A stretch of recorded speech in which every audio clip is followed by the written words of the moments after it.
Now, secondly, Jacob prays with humility. He prays with humility. Look at verse 10.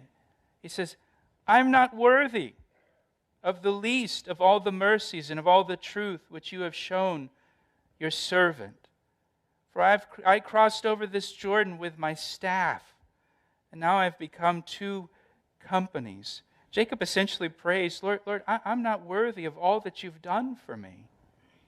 There's humility there. And I love what he prays here. He says, I crossed the Jordan River with nothing but a walking staff in my hand. Now it's 20 years later, and he's got this huge family and servants and all this livestock and all these possessions. He says, Lord, you've blessed me. And if you're here and you've walked with the Lord for a long period of time, for years, for example, and you can think back to what you were like and who you were before Christ, before you were saved, before you were born again, and you can look back over the years of walking with the Lord and seeing the faithfulness of God in your life and the blessing of God on your life, not just materially, but with family and friends and the body of Christ, just so many blessings in your life. You could say a similar thing Jacob says here.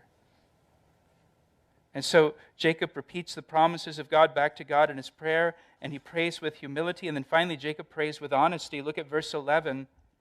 In verse 11, he says, deliver me, I pray, from the hand of my brother, from the hand of Esau, for I fear him, lest he come and attack me and the mother with the children. Jacob says, I'm afraid.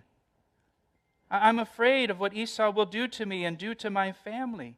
When you pray, be honest with the Lord. Be honest with the Lord. Express your honest feelings to the Lord. Lord, I'm afraid. Lord, I'm worried. Lord, I'm anxious. Lord, I'm angry. Lord, I'm scared that this might happen. I'm scared that that might happen. Lord, I'm stressed out. Whatever it may be. Again, pour out your heart to the Lord. Now, Jacob's prayer in verse 11, his prayer is, deliver me. This is what he's asking God. Deliver me. Rescue me. Save me. Lord, you made all these promises to me. Don't forget the promises you made. You told me to return to my home country. I'm just obeying you. You said you'll deal well with me. You said you'll treat me well. So now, deliver me.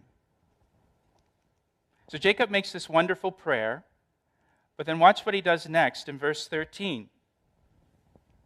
So he lodged there that same night, and he took what came to his hand as a present for Esau, his brother, 200 female goats and 20 male goats and 200 ewes and 20 rams, 30 drove by itself, and said to his servants, pass over before me and put some distance between successive droves. And he commanded the first one, saying, when Esau my brother meets you and asks you, saying, to whom do you belong and where are you going?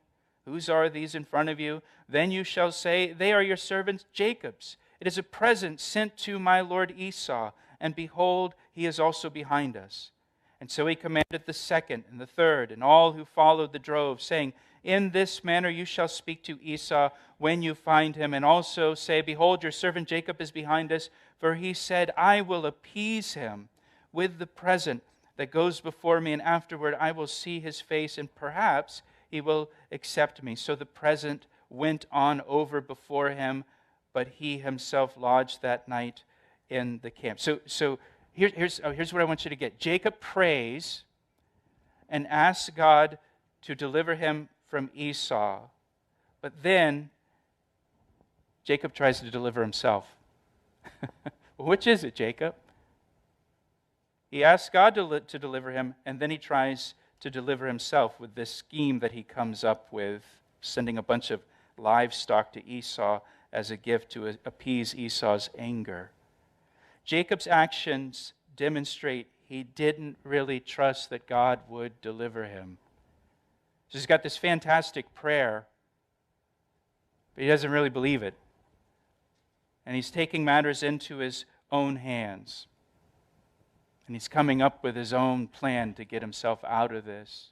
Or to put it another way, his walk didn't match his talk Our walk should match our talk. If you pray for God to deliver you, then you should act like you believe that God will deliver you. You shall not act like you will deliver you. And that's what Jacob does. This is what the Bible calls being double-minded toward God. Double-minded. James talks about this in James chapter 1. You don't have to turn there if you don't want to. I'll just read it to you. James chapter 1, if you're taking notes, verses 5 to 8. Here James says, if any one of you lacks wisdom, let him ask of God, who gives to all liberally and without reproach, and it will be given to him. But let him ask in faith, with no doubting. For he who doubts is like a wave of the sea, driven and tossed by the wind. For let not that man suppose that he will receive anything from the Lord. He is a double-minded man, unstable in all his ways. James says a person who is double-minded toward God will be unstable in all their ways. Not just in what they're praying about, but unstable in every area of life and everything they do. And so he says we should pray in faith without doubting, believing that God is a rewarder of those who diligently seek him. Jacob's double-minded here. You know, in Psalm 46, verse 10, it says, be still and know that I am God. It's a very well-known verse.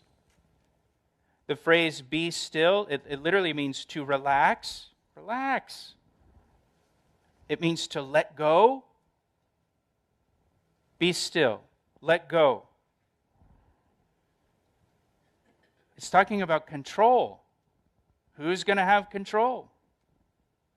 Am I in control of my life?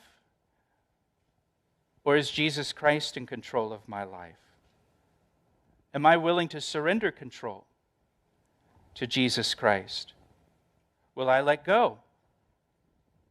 Will I relax my grip and hand over the control to Jesus? That's what this is about. That's what it's about for Jacob.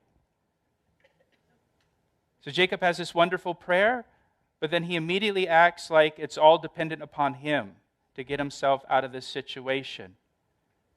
Yeah, but Esau's coming. He's got 400 men with him. I can't just be still. I got to do something. Well, you did something. You prayed. You asked God to deliver you. You reminded God of the promises that he made to you. Do you believe he's going to keep his promises? Do you believe he'll keep his word? Do you trust that he'll deliver you?